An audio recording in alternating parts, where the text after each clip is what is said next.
You know what? For a long time, my idea was just like, how can I stand out as an artist? But now it's not necessarily blending in, but just being myself. Like the goal is not really to stand out. The goal is to like impact. So am I making a difference? I realized. I remember I was doing a show, and I'm like, people don't get hype when they listen to my music. Like, do I suck? And he's like, man, you don't got music that get people hype. You got music that people listen to.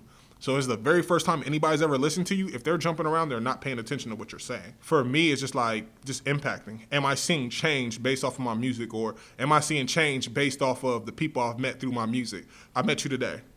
If you go to listen to my album and you say that it's impacted you and it's changed you, and 6 months from now you doing something different, or you inspired to do something maybe you didn't want to do or that you've wanted to do, that's the whole goal. Like I said, my name is Deuce. That's an acronym for Dream Under Every Circumstance Existing. I don't necessarily have to stand out as long as I'm getting to the people. I played football all the way from like 7 all the way up to like all the way through college, you feel me? And I had started doing music, kind of like dabbling in it because I had met people. I just kept on messing with it. And then one day I was just like, you know what, bro, I don't want to play football no more. And so summer 2015, I went to a place called the Rehab Tavern, and they had like this open mic kind of cypher setup. And so I did that for a whole summer. And by the end of the summer, I was like, yeah, man, this is what I'm doing. So, I went back to school, stopped playing football, and just started rapping. Football, you just do it. You know what I'm saying? Like it's organized or whatever. But I guess like the freeness of just art in itself, like there's not really competition. That was a big problem for me at first. It's like, okay, I'm trying to find a place that like a team that I belong to, and it's versus everybody else. And like slowly but surely, I start realizing like, it's everybody can eat out here. You feel me? And so that was a big hurdle I really just recently had to get over. Where it's like, oh, I'm from out south. If you're not from out south, then I ain't rocking with you. You feel me? So I had to learn like, man, you never know who's gonna help you. You never know who's gonna support you. You feel me? So just kind of being more open, I guess.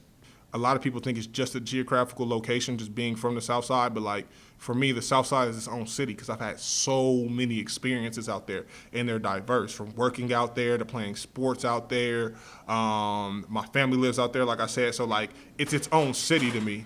Funny like backstory, I was in Kentucky actually rapping first because that's where I went to school, and I remember doing this. Talent show, and it's kind of like the Apollo, and I remember doing a song and getting booed off stage, and at the time I'm like, damn, like did I suck? And somebody just told me, they was like, nah, man, it's just you're not from here. As good as you are, we want to see people from here win. And so subsequently, when I ended up moving back home, I didn't realize how many people just wanted to see me win. Like how much support I got initially from like my neighbors in my community out south, but then like as I start going different places, people are just like, nah, man, like you really for the city, like, and we appreciate that. You feel me? Like, so just the love and support that I get from here, like it means everything. Like if I can't be successful here first, that would definitely hurt just because this is home.